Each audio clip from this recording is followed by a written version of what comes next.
Hi everyone, welcome to day 2 of severe and unusual weather. So today we have a couple lectures on climate. The first PowerPoint is titled Global Climate, Regional Climate, and Air Masses. First, I just wanted to clear something up from the last lecture. I forgot the word sensible heat, but basically the difference between latent and sensible heat is latent heat is the heat used to change state, while sensible heat is the heat used to change temperature. So heat can be used in different ways, and it doesn't necessarily involve a temperature change. So sensible and latent heat. Okay, let's get into today's lecture. So global climate. So weather is the state of the atmosphere at a single time. It's very short term, while climate is a state of the atmosphere averaged over a long period of time. So weather is more like mathematically precise, while climate is more like statistical proxies. And this is the average annual temperature in Norman over on the right, and this is just the daily temperature. So the daily temperature is an example of weather, while the average temperature of the year is the climate. So the global climate is the average conditions around the entire globe, or large portions of it, such as the low latitudes, so around the equator. That's like a tropical or equatorial climate. So the climate, you can look at it on a very large scale. It's also warming up, so pretty unfortunate situation. So the influence of the sun is the major supplier of Earth's energy. Without the sun, we would not have weather. So what happens is the energy generated by the sun travels across space and it reaches Earth via radiation. So that's an example of the radiation heating we talked about last lecture, is the energy from the sun.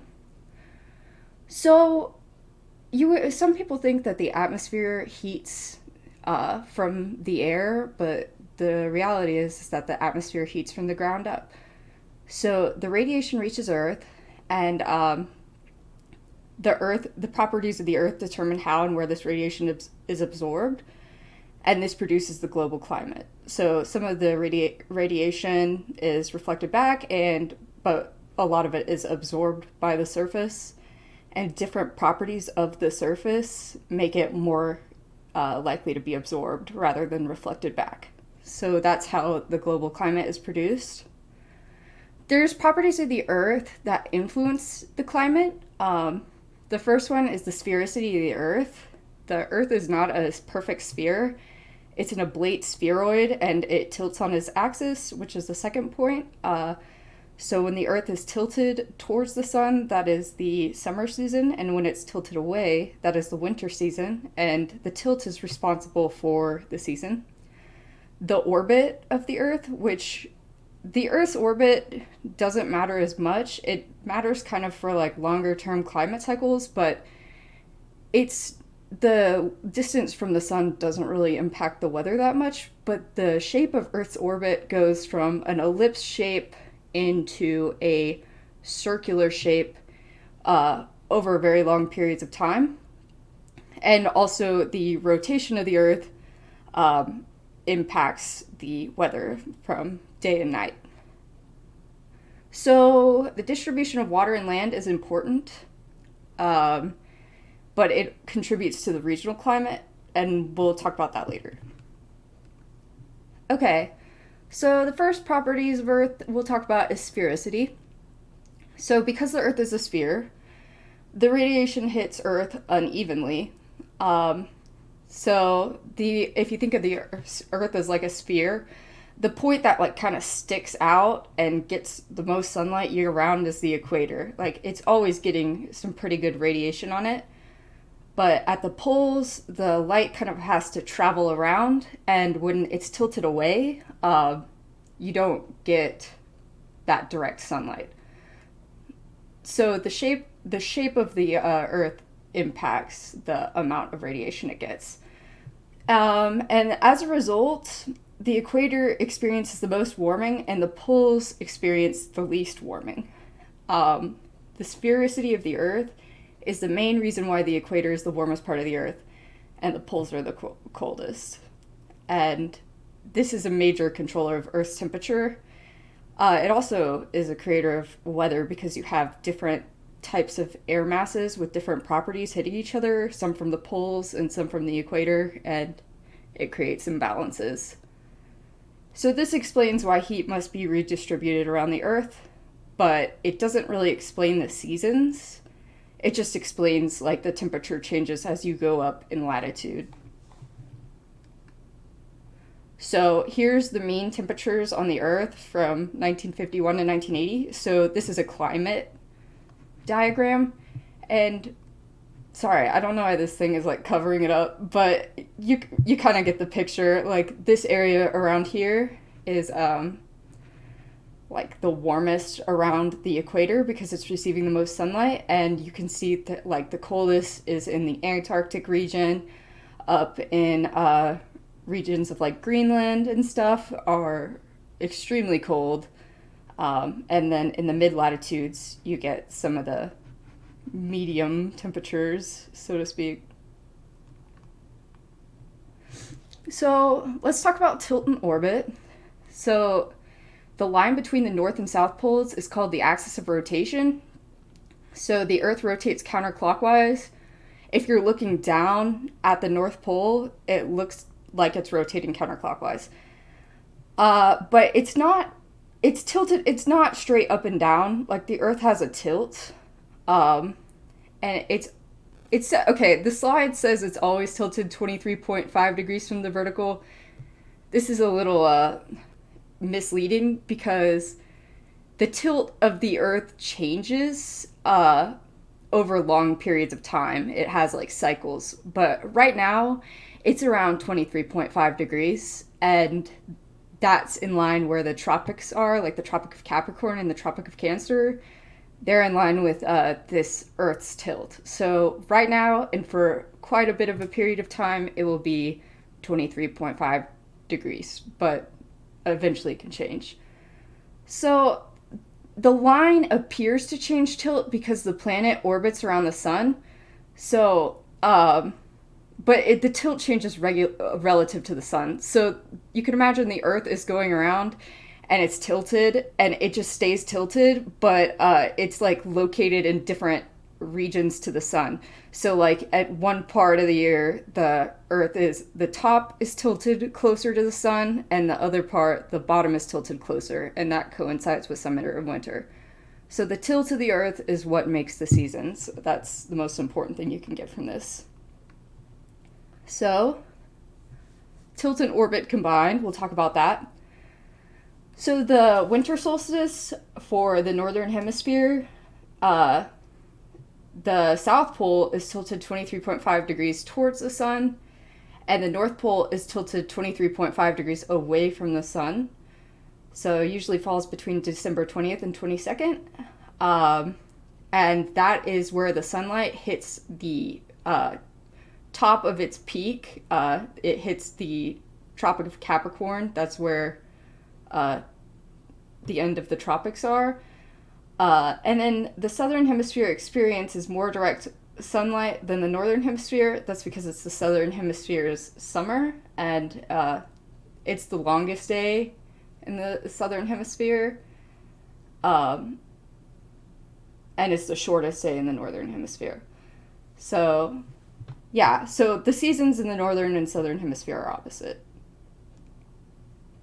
The June summer solstice for the northern hemisphere, the North Pole is tilted 23.5 degrees towards the sun, and the South Pole is tilted 23.5 degrees away from the sun. So look at this diagram for our summer, and you can see this like stick, and it's pointed towards the sun for our summer. But if we go back to the last slide for our winter, see, the Earth's now on the other side of the sun, so it's pointed away. It's not that the Earth is like actually changing its tilt. It's always tilted this way. It's just moving around the sun. So, yeah, during the during the summer solstice, it falls, like the sunlight falls directly on the Tropic of Cancer, which is like up here in this region. So it's at the 23.5. Since it's tilted, the sun, like if you imagine it's like shooting a beam out, since it's tilted a little bit, it hits that directly.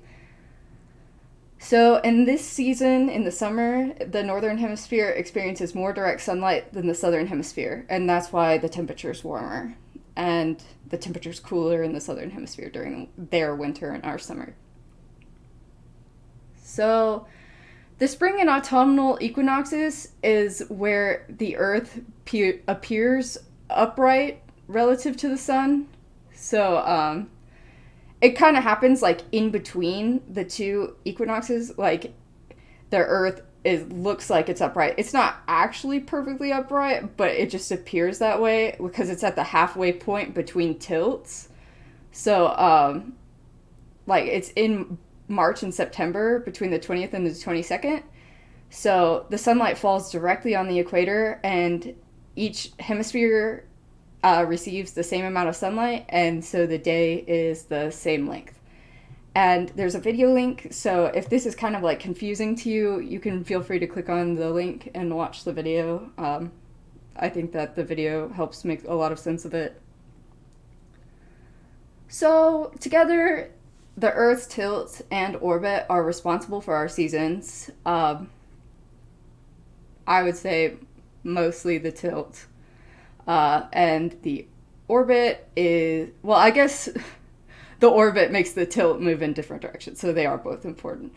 Overall, the equator still experiences the most direct sunlight throughout the year when compared to the other latitudes. And for this reason, the equator is the warmest part of the Earth, and it enhances the warming effect of the sphericity of the Earth. Both the sphericity of the Earth as well as the tilt and orbit make the equator the warmest part of the Earth on average. And this means that the Earth is never in thermal equilibrium, because there's always going to be places that are warmer and places that are colder. And the Earth doesn't really like that. The Earth wants to be in equilibrium, the universe does, and so it will try to mix these air masses, and the warm will move towards the cold areas, and the cool will move towards the warm areas, and this redistribution of heat is one of the major functions of Earth's atmosphere. So that's kind of what's driving weather, is these imbalances, and the Earth wants to balance itself out by mixing. And a good way to do that is to make a storm. Okay, so the global atmospheric circulation. So the air at the poles, we'll start at the poles. So it's really cold, and you know that cold air sinks. So it sinks and it's pushed down, it's high pressure, and it starts moving towards the equator. And then at the equator, the air is really warm. There's like air moving together and like filling it in. So you have this warm air mass that's moving up. So down where it's cold, and it's moving up where it's warm, because it's positively buoyant. That's what that is. It just means the air is less dense and it's going to rise. So this is how the global atmospheric circulation starts, but it's a little more complicated, but this is like the basis of it. So let's make sure. Yeah. Okay. So the warm air that rises upward from the equator flows towards the poles, but it only makes it to about 30 degrees north and south, because it gets up here and it's moving north and it starts cooling off, and the air starts to sink. Like, it can't make it all the way up to the poles. And it's now cooler and denser than the air surrounding it, so it starts sinking back downwards towards the surface. And this creates a high pressure around 30 degrees north and south latitude. And the interesting thing is that high pressure creates like dry weather, it creates sunny weather, hot weather, and you can't really form a cloud in a sinking air mass. Like, you have to have a rising air mass for clouds to form. So aside from the Gulf of Mexico, which kind of saved us, pretty much every major desert in the world is located on like the 30 degrees north or south latitude. If you look at a map, so like the Sahara Desert is like 30 degrees south. And I mean, Arizona and California, Southern California, New Mexico, those are all around the 30-degree parallel. And the Gobi Desert in China, also on the 30-degree line. It's really interesting, and it's a big creator of deserts and desertification. Yeah, I guess we covered everything on this slide, so let's move on to the next one. So, yeah, this air cools off and it hits the ground, and some of it kind of travels up and some of it travels back down towards the equator. So you kind of get these cells here where you have this air, it rises up and it moves up and it moves down, north and south, sorry. It moves north and it moves south. And then it moves back down to the surface, and when it hits the surface, it creates like this circular Hadley cell. That's what this is called. It's a circulation cell. So the Hadley cells are the ones closest to the equator. So it's rising air over the equator and sinking air over the 30 degrees latitude line. And these cells encircle the low latitudes of each northern and southern hemispheres in 3D, like tubes of circulating air. I guess you could think of it like that. Yeah, so it's going all the way around the Earth, and it's just doing this the whole time. So, we also have another cell that forms at the poles. So we have the sinking air at the poles. It hits the ground. It's cold, and it starts moving south. And this happens at the north and south poles. And so as the air pushes down, you have this motion south, and at the South Pole, the motion north. And the air starts heating back up again as it hits the 60 degrees north and south lines due to more direct solar radiation. It's not as cold. And this is the 60 degrees north and south line. Those denote where the poles start. That's where you're in the polar regions. So after that, you have the air, it rises back up again, and it creates these own like cells, and this is called the polar cell. So this is, yeah, it makes another circulation cell in the high latitudes of each of the northern and southern hemispheres, called the polar cells. And they feature sinking air over the poles and rising air over the 60 degrees latitude. So 60 degrees, and then 90 degrees, the poles. And these cells encircle the high latitudes of each northern and southern hemispheres in 3D like tubes of circulating air. And I see they added the Ferrel cell into here. We'll see if they have a slide on that. No, they didn't add it yet. Never mind. Never mind. Okay. Looks good. So these are the Hadley cells, and these are the polar cells. I kind of spoiled the next slide, probably.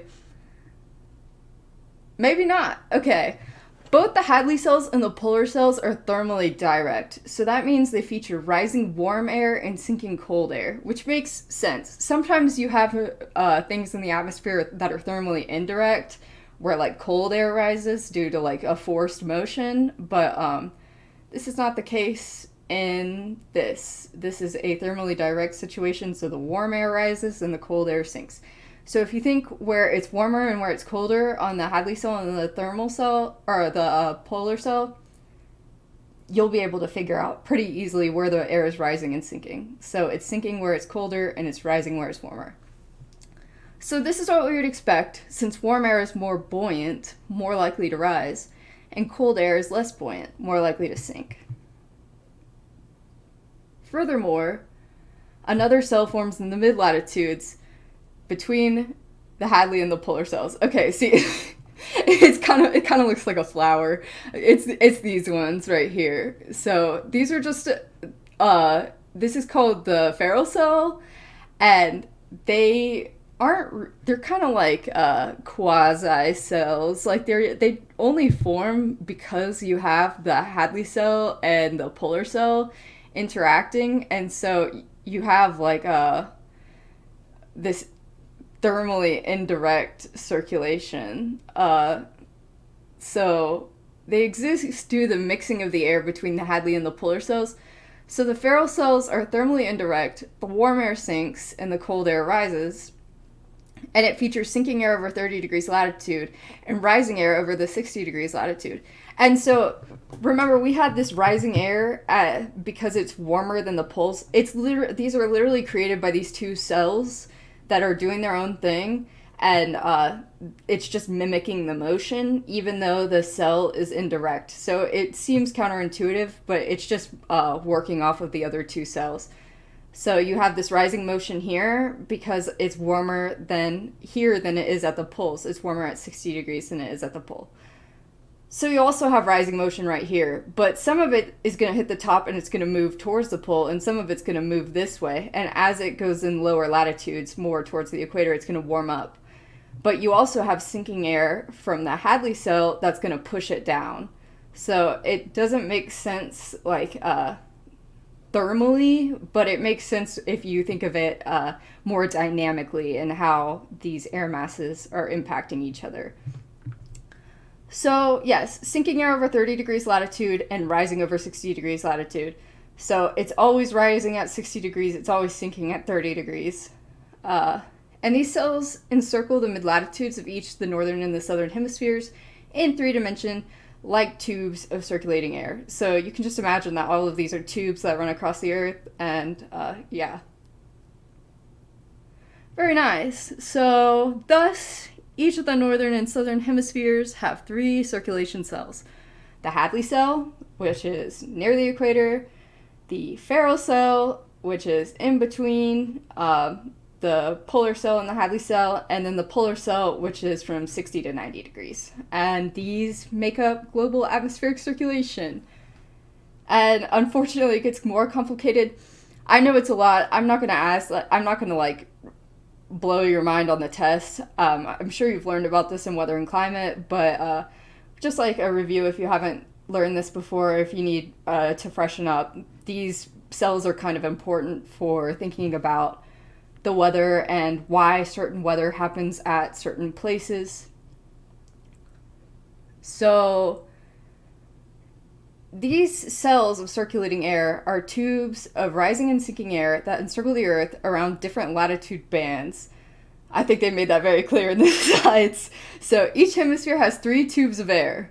That's a nice way to put it. Yeah, it does look like a tube. Yeah, and the interface between the northern and southern Hadley cell is given a special name, the Intertropical Convergence Zone, or the ITCZ. So yeah, the ITCZ is where these two Hadley cells meet, and there's they hit each other and they are forced up. There's a lot of upwards motion at the ITCZ, and this thing moves. It's not always right over the equator. It will move north during the summer and it will move south during the winter.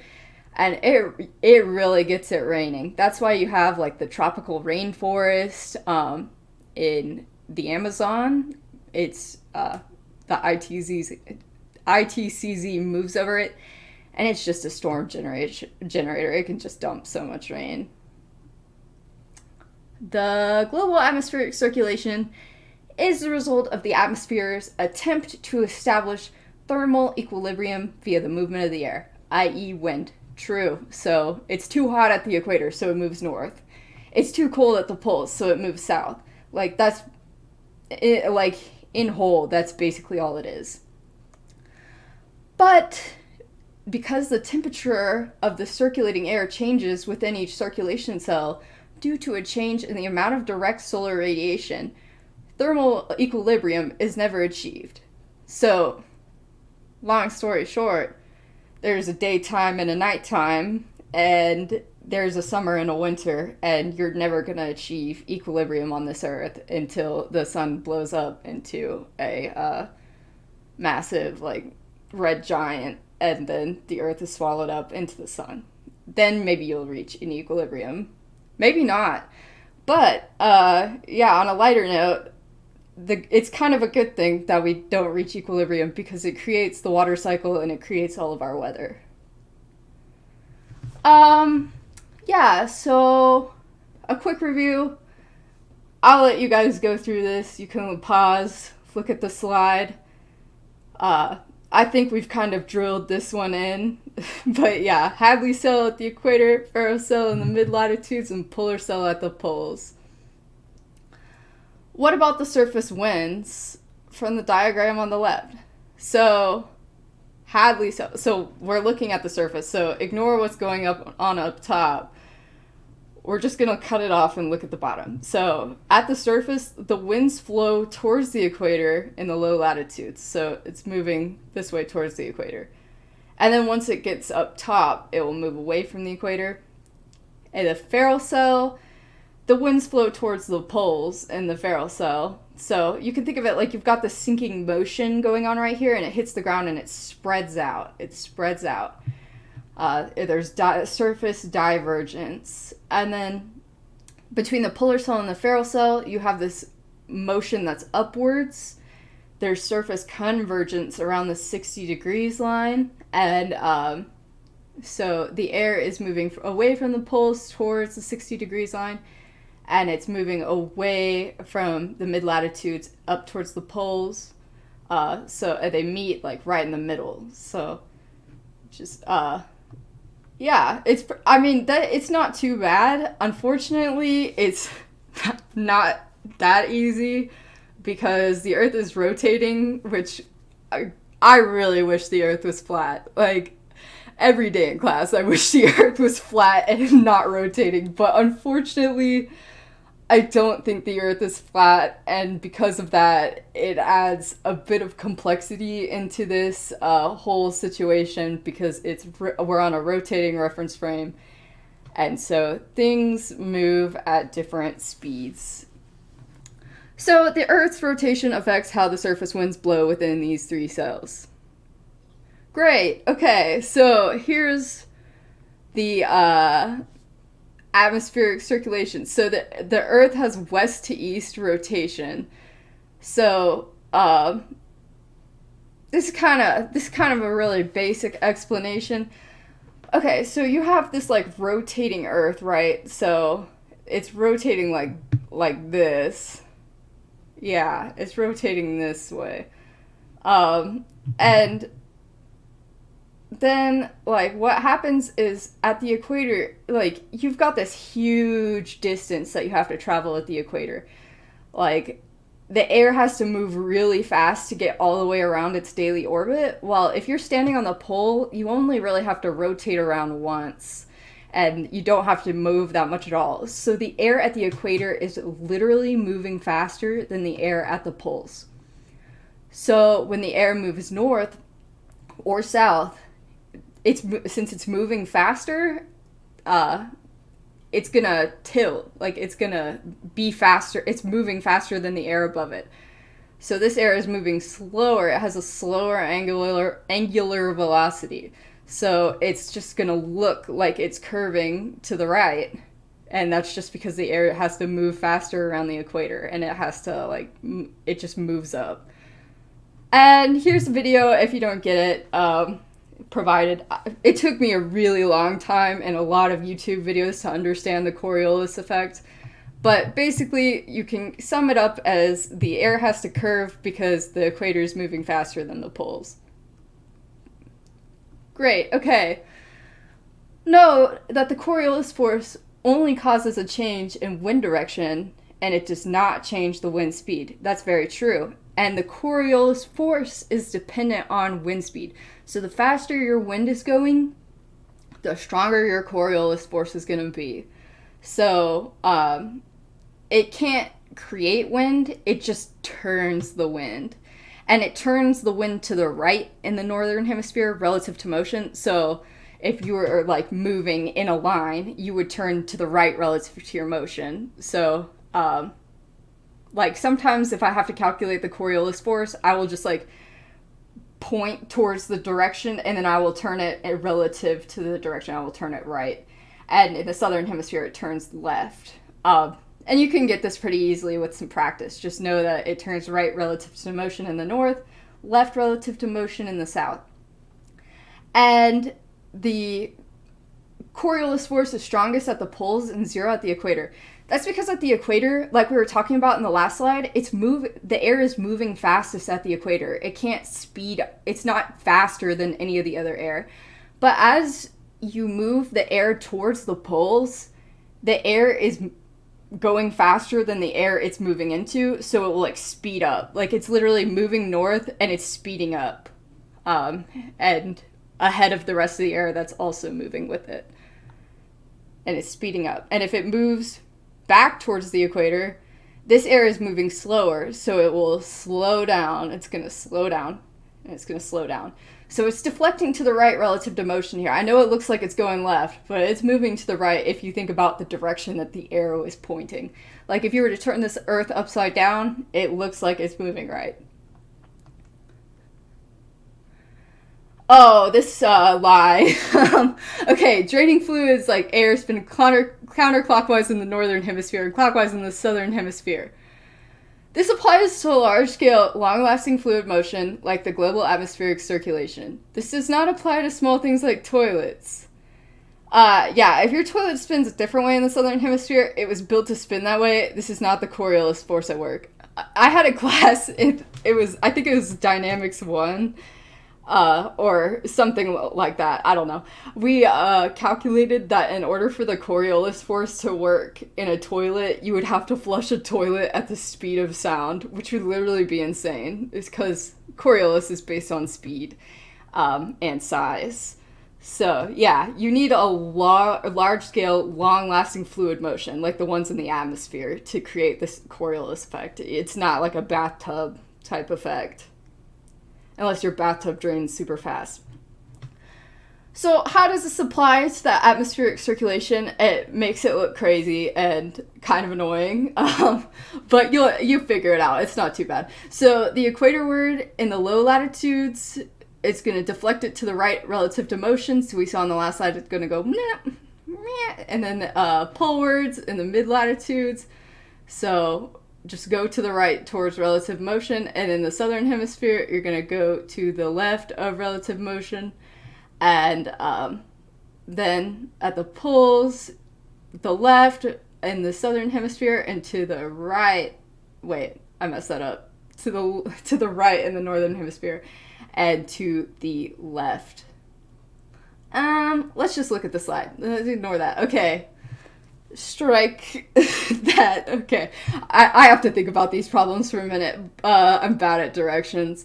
But yeah, the Coriolis force deflects winds to the right in the northern hemisphere and to the left in the southern hemisphere. Okay, see, so it's moving down. If you were to flip this upside down, that would be going towards the right. And it's going up, and then it deflects towards the right in motion.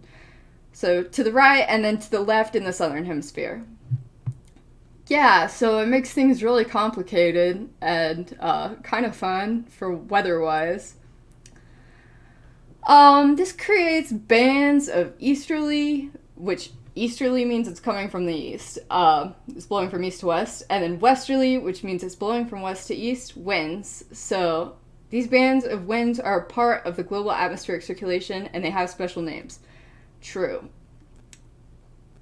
Okay.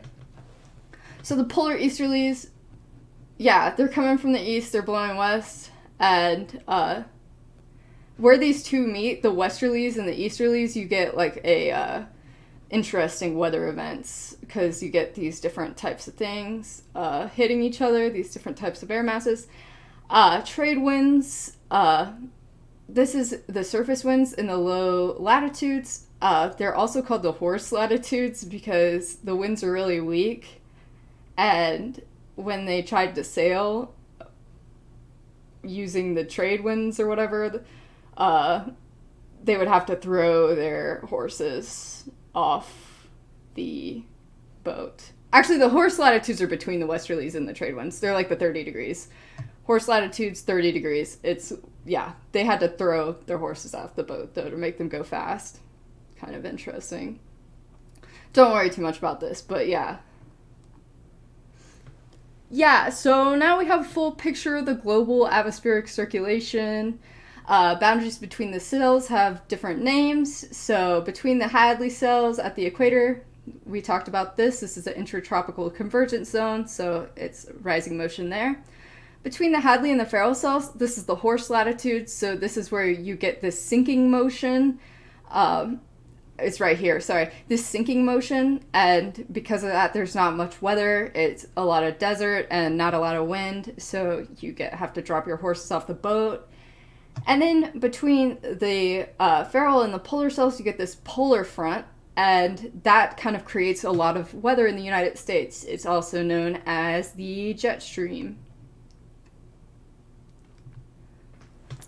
So, Earth's spherical shape, in summary, in short, Earth's spherical shape leads to uneven heating and temperature differences at different latitudes. Earth's tilt and orbit cause the seasons and enhance uneven heating. Earth's rotation modifies the wind direction and causes night and day. But there's lots of climate differences as you travel to different locations on Earth, and that's called regional climate. And there's different things that can cause regional climates that are more specific than what we just learned. And that's it for this PowerPoint. We'll go to the next PowerPoint. Okay, I'm not going to review this. I know there's like review on your PowerPoints, but we just went over it, so you should be able to figure it out, and you can look at this real fast. So, regional climate and air masses. So, we discussed sphericity, tilt, orbit, and rotation. So we have not talked about one of them, and that's the distribution of land and water. And this leads to regional climate differences. It's very important. So what covers the Earth's surface? Lovely image from space. Satellite imagery is really awesome and great. And you can see that our Earth is very blue. 70% of land, 70% of the Earth is ocean, and 30% is land and ice. And we're probably gonna have more ocean later and less land and a lot less ice because the sea level is rising and the ice caps are melting. Unfortunately, I hate to be the bearer of bad news, but you can ask anybody in the department and they will all agree. Sorry. Okay, so evaporation effects. The air above the ocean is moist due to evaporation of water off the ocean surface. That is so true. There's a lot of moisture. You can get some direct sunlight and it evaporates the water and it creates these maritime air masses. And then the air above the land is dry because there's a lack of evaporation of liquid water because there's just less water. So maritime and continental air masses, those are the two key words. Understanding this is key to understanding regional climate. It's also key to understanding how severe weather is created. Okay, let me make sure I didn't skip one. Okay, so the temperature of water and water vapor changes much more slowly than that of dry air. This is the thing that we talked about and I referenced earlier in this lecture. So the temperature of water would prefer to change state over change temperature. So it prefers to latently heat rather than sensibly heat. So there's going to be less of a temperature change with water than there is going to be with like dirt. So if you have like a air mass that's over the water compared to one that's on land, the one that's over land is going to be hotter than the one near the water. So like you might be wondering like, wow, we're in Oklahoma, why is it like 105 degrees, where in some parts of Florida it's like in the mid-90s? It's because Florida's surrounded by water and Oklahoma is surrounded by dirt and cows. So it can get really, really hot. So think about the cold ocean on a hot June day or the warm ocean on a cool September day. There's also a time lag in the heating of the water. So it's like a pot takes a while to boil, the ocean takes a while to heat up. So there's a lag time between the energy from the sun and like how much it's heating. Like it keeps adding heat throughout the year until, and then it cools off slower. So that's why in March it can be hot outside and the water is like freezing. Air over the ocean changes temperature much more slowly than air over land. And this is because the air above the oceans has more moisture in it, and the air over the land is dry. So, yep, makes sense. Wow, okay. We have a big text slide. So water changes temperature much more slowly than land because water has higher specific heat index than soils and clay. Yeah, so the specific heat is the amount of energy needed to raise the temperature of 1 kilogram of a substance by 1 degree Celsius. So if you have a higher specific heat, the more energy it takes to raise the temperature of a substance.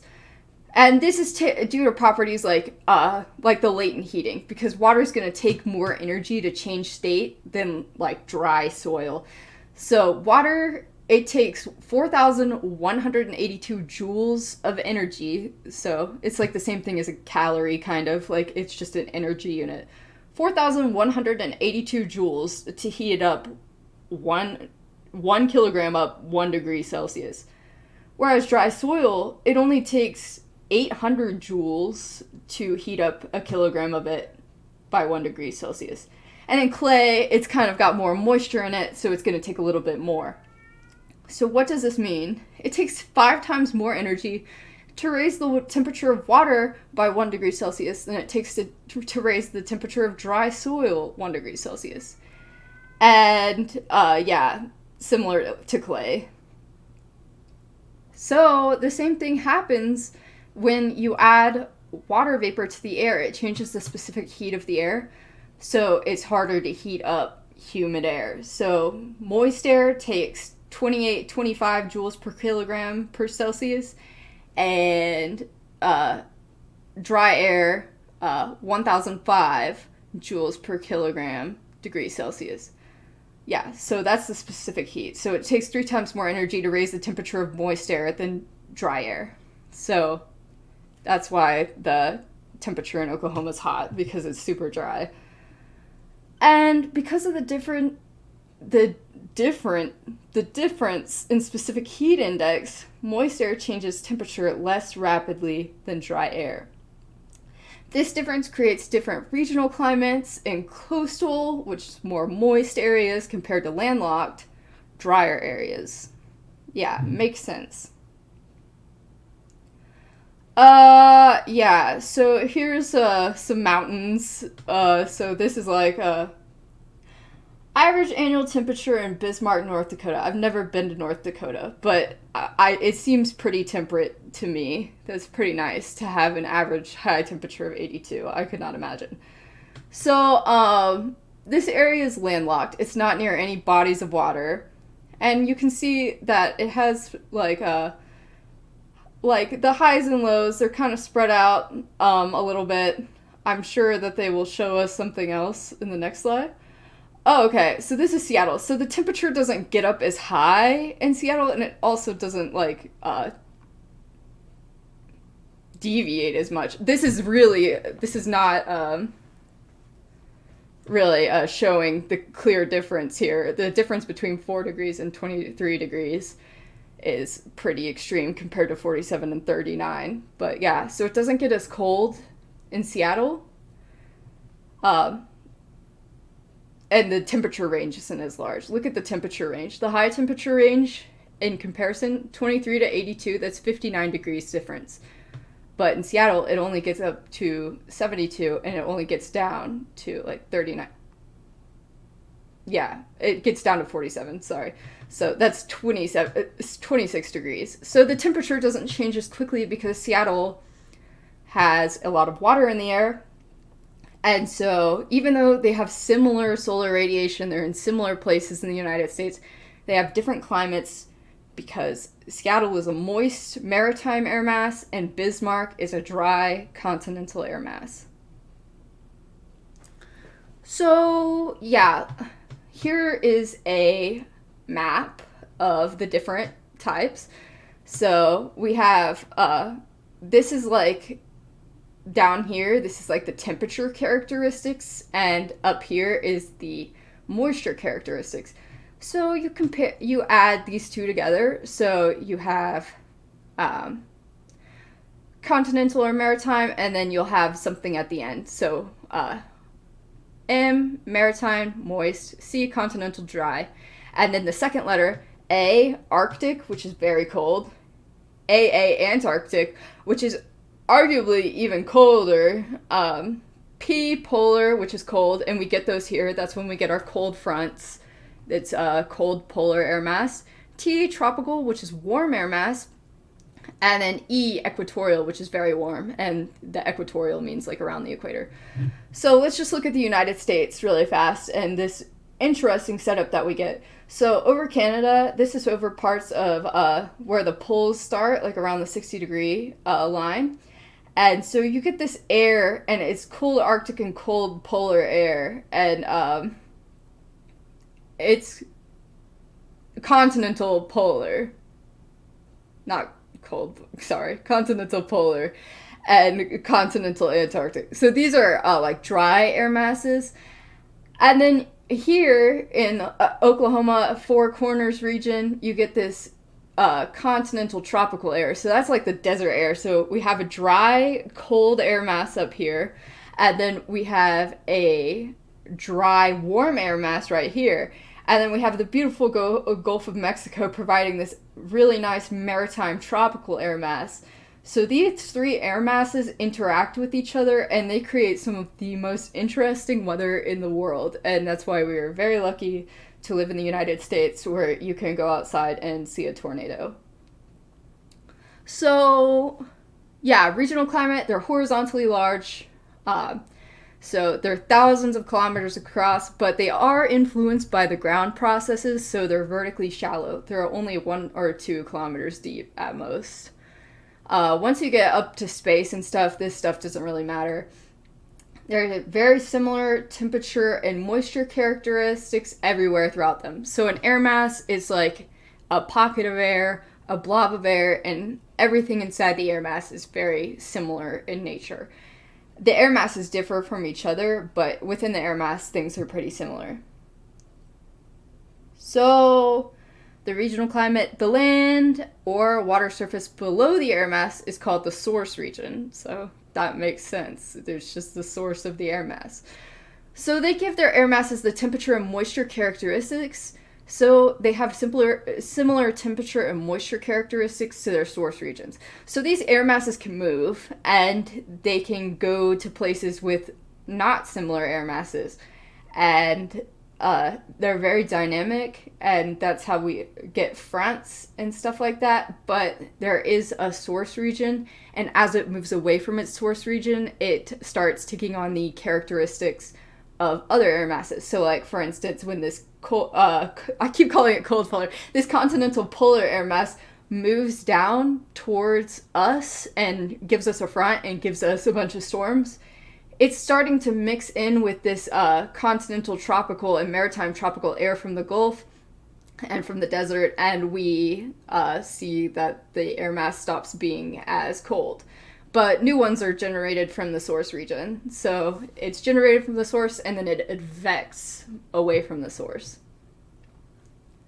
So, characteristics of air mass source regions. Large geographic area with similar physical characteristics across it.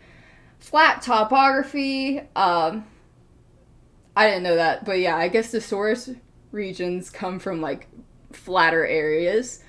The air must be stagnant, so you want the air to be slow. It's better for the air to be stationary over a source region than moving fast, because if the air is moving fast, it doesn't really have time to like soak up that energy from the surface or the properties. Fast moving air winds do not help air masses form. This is very important. Drill this in your mind. Doesn't help them form. You want slow moving air masses so they have time to take up the properties. The air will not stay in place long enough to pick up the characteristics of the underlying surface. Okay, yes, exactly. Okay, regional climate. We're kind of like 49 minutes into this lecture, so I'm going to speed it up a little bit, but we already went over all of this, so if you want to look at this, feel free. Okay, this is like North America, so this is kind of what I was saying. So we have this maritime tropical down here. where the Gulf is, and we kind of have another one of it in California, like Southern California region. We have a maritime polar up here towards Washington. This continental tropical, so this is like the desert region, and it sometimes stretches into Oklahoma, like right now when it's really hot. And then this cold polar air mass, which moves further south, and maritime polar up here. I gotta stop saying cold polar. I don't know why I say that. Maritime polar up here in the like Maine area. Here is a slide of more about it if you want to fill this out. This is just what we have been talking about, so you can pause if you want to fill it out, but it's more of the same of what we've been talking about.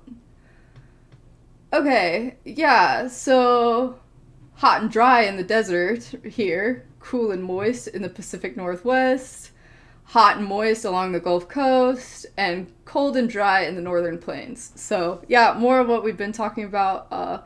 If you don't understand, feel free to send me an email or to look over this slide. I think it's pretty straightforward.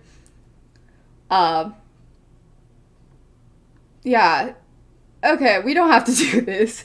I think we kind of went over this, but I'm just gonna skip this for the sake of time and the fact that this is a summer class. Okay, this is kind of interesting though.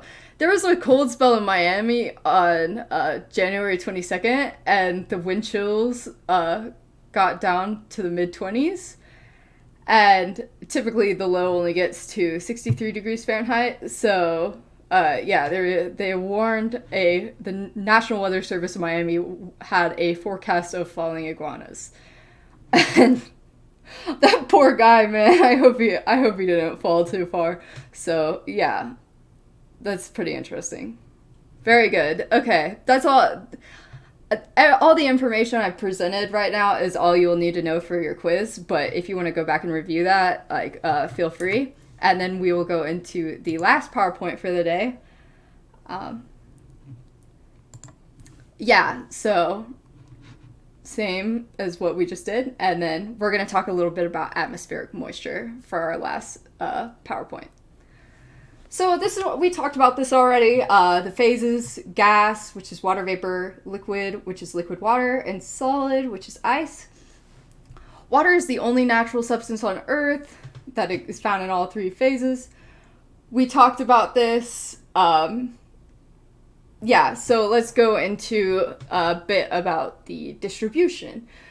So very little amount of water is in the atmosphere. So 96.5% of water is in the ocean, 1.74% in the ice caps, getting smaller by the day, sadly, again, sorry. Groundwater, 1.7%, lakes and rivers, 0.013%, and then in the atmosphere is 0.001%. So that's all it takes to create weather, is 0.001% of the atmosphere. And here's a nice diagram. This is the ocean, and then this is if you just take the fresh water or whatever, and it's like, this is lakes and rivers. Wait, no, that's tiny. This tiny little sliver. Okay, we had to zoom in. Okay. Wow, that's not very much at all. The oceans are deep. Okay. Most of the water in the atmosphere is a water vapor, which is a gas, and it looks like Mickey Mouse. And if it's moving fast, it's a gas, and it can take on solid and liquid forms. That's how you make clouds. And there's always some water vapor in the air. If there wasn't, like, your lungs would shrivel up and your skin would become wrinkled, and you would it would probably not be a good outcome. So water vapor is invisible to the naked eye. 0.275 nanometers. So the width of your hair is 100,000 nanometers. You can't see water vapor. Maybe if you had like superpowers, but yeah, not anybody I know can see water vapor. I'm not going to do this review because this was in today's lecture and yesterday's lecture, but we covered vapor pressure and saturation vapor pressure, so just go back in your notes and look at that if you don't remember. And I'm not going to review. this either. If it's moving fast, it's a gas. If it's moving kind of slow, kind of fast, medium speed, it's a liquid. And if it's solid, it's not really moving fast at all.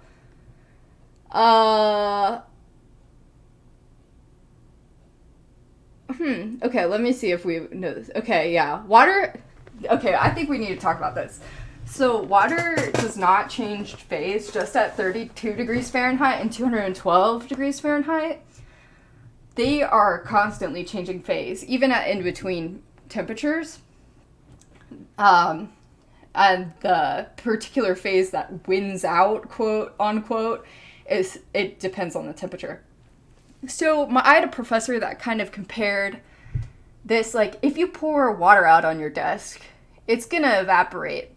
And you don't have to have your room temperature boiling for the water to evaporate. Like, if you take a shower, it's gonna evaporate and you're gonna dry off. But having water evaporate in regular air, just like non-boiling air, is like shining a flashlight. Where if you boil water at boiling temperature, it's like shining a laser beam. So it kind of just like forces it to evaporate when it gets to warmer temperatures. Like, it's more likely to evaporate the warmer you get, but you can still have evaporation at cooler temperatures. No class Labor Day. Again, they just gave me these slides and told me to present them. So I don't think it's Labor Day. I think that's in like May or something. Hey Google, when is Labor Day? In the United States of America, Labor Day will be on Monday, September 5th. Okay, so September 5th, you can be looking forward to that next semester, but we're in the summer section, so. Sorry. Wait, is it over? Wait, did I press the wrong button? I think I pressed the wrong button. Sorry. Okay, I pressed the wrong button. I'm on what is this website? Dropbox. Can't recommend. I mean, I guess I recommend it for some things, but not for presenting. Anyways, molecules at a phase interface are always changing phase.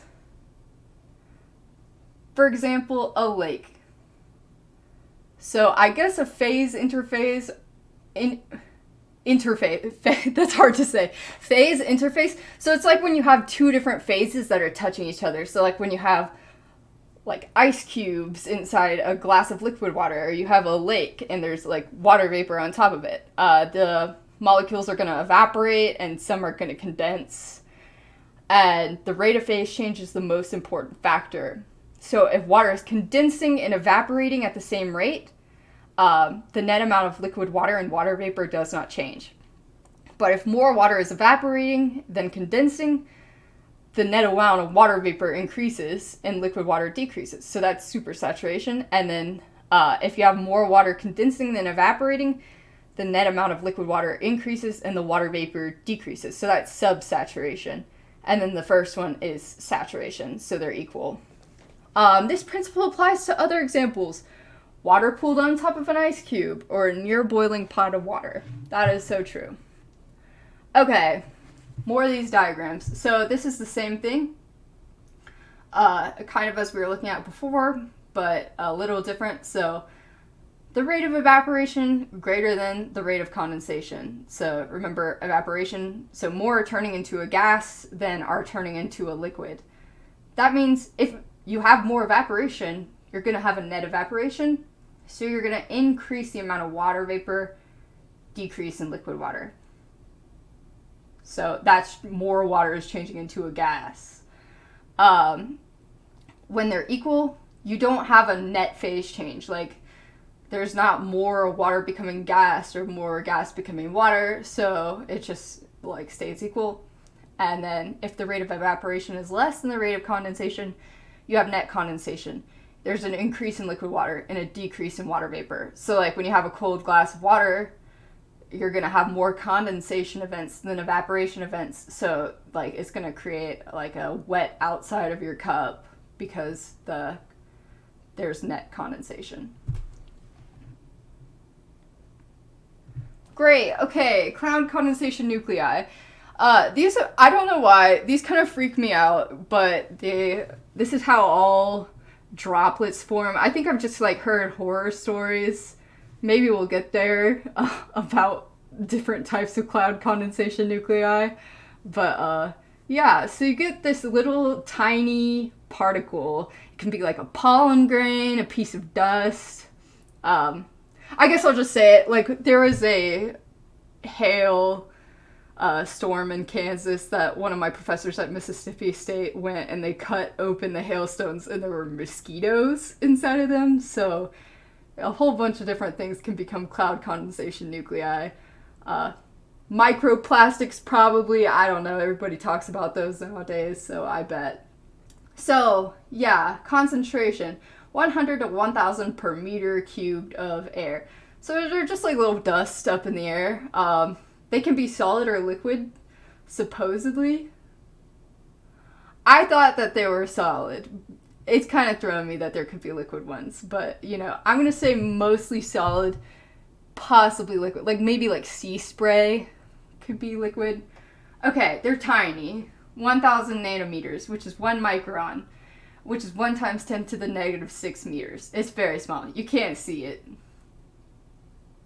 100 times larger than water molecules. But think of it, like a water molecule, that's like that little Mickey Mouse looking thing. Like, you're not going to see that either. Formed by smoke particles, ash, dust, clay, soil, ocean spray, pollutants.